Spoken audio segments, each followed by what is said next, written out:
One night of parting changed everything. I lifted the sheet to look at my right ankle, bruised, maybe broken.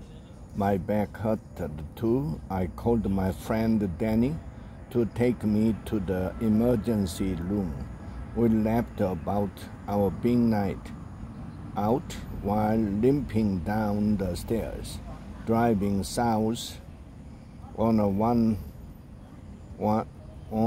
I-91 and sitting in the waiting room until the doctor said I may have broken my cervical spine and could become paralyzed. When the doctor pulled on a latex glove for the annual muscle exam, Danny stepped behind the curtain to call my mother. She asked him what happened. Danny told her he didn't know. I had passed out on the couch of the third floor of the fraternity house, but I woke up in a bed on the second floor. Everything in between was a blank.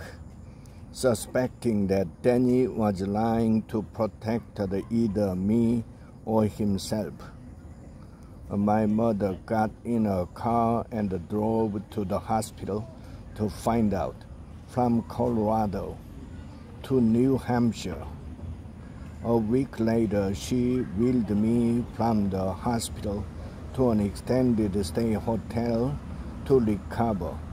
My tibia, fibula, and lumbar spine fractures were immobilized in hard white cast, and I was 40 pounds lighter, but not paralyzed.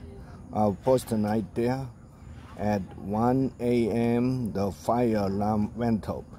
In the rush to safety, my wheelchair got stuck in the doorway.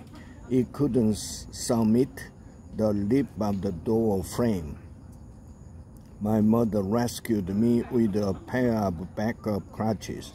I hobbled to the parking lot, nightmares of a fiery death looping in my head. We returned the wheelchair and repealed the painkiller prescription. A few days later, I went back to my senior year of college on crutches, hazy and housed in a room with special accommodation. And that's how I started my last year of college, a year I had thought would be full of partying, girls, and just enough school to get a job. Now, I was facing a year of pain, crutches, recovery, and self-pity. Twice a week, I went to physical therapy to relearn how to sit up straight. Every day, my mother called and said, "How are you doing? What happened that night? Stop lying to me." For the first time in college, I slowed down. I traded late nights out for long meals in the cafeteria with friends who were kind enough to carry my food tray. I treasured my classes and professors, signing up for faculty dinners and actually doing the reading. One of my courses was drumming, and EGA for science majors who needed to fulfill an art requirement. To start every class, our professor would ask us to rate how we were doing on a scale of 1 to 10. It was rumored that you did better in the class if you ranked yourself high. So I was always an 8 or above, despite my full upper body brace, leg brace, crutches, and painkiller haze. When a pre-med student rated himself low because of a bad grade, in organic chemistry. The professor pointed at me and said, "Look at him, he's an 8. How can you be a 3 because of a test?"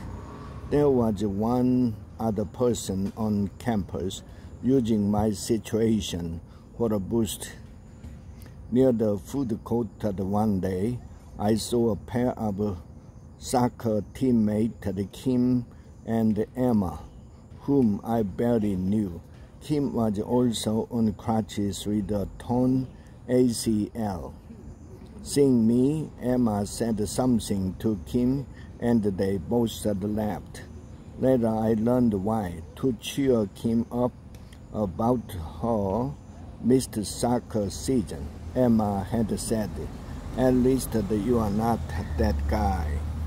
Hobbled or not, I was responsible for planning our quarterly fraternity formal party. I went to the date list since I could barely walk, much less dance. But I still needed to find designated drivers for the night. My friend Annie offered to drive, and she invited Emma along. Annie and Emma came early to drive Danny and me to the venue so we could set up. I rode with Emma. We started talking about her philosophy class on free will. Free will is an illusion, she had decided or not. The next morning, I emailed Emma to see if she wanted to go to dinner. Emma told Annie, who knew me better, about the invite. Annie said he's always in it for the wrong reason. She was right. Emma still said yes. We sat by the window. I wore sweat.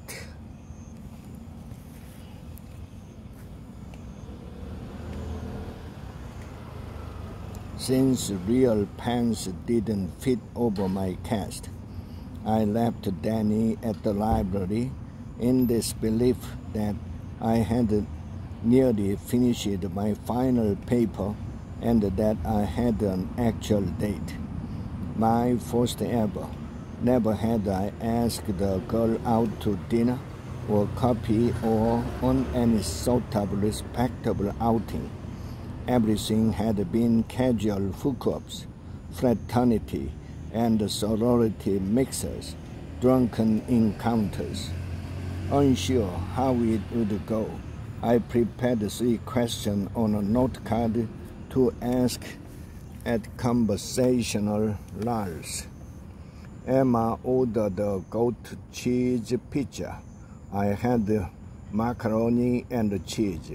We talked about her upcoming internship back home in Michigan and my injuries. At the first pause, I got nervous and went to my note card. "How was your soccer season?" At our parting point on the college green, we paused to say goodnight. Emma was holding her leftover pizza with both hands and saying something important or long-winded. I interrupted with a kiss. She kissed me back as much as one can while clutching a to-go box. I crouch ran back to the library with the addition of a kiss to my now successful date. Daniel was even more incredulous. There was no date. Show me the email.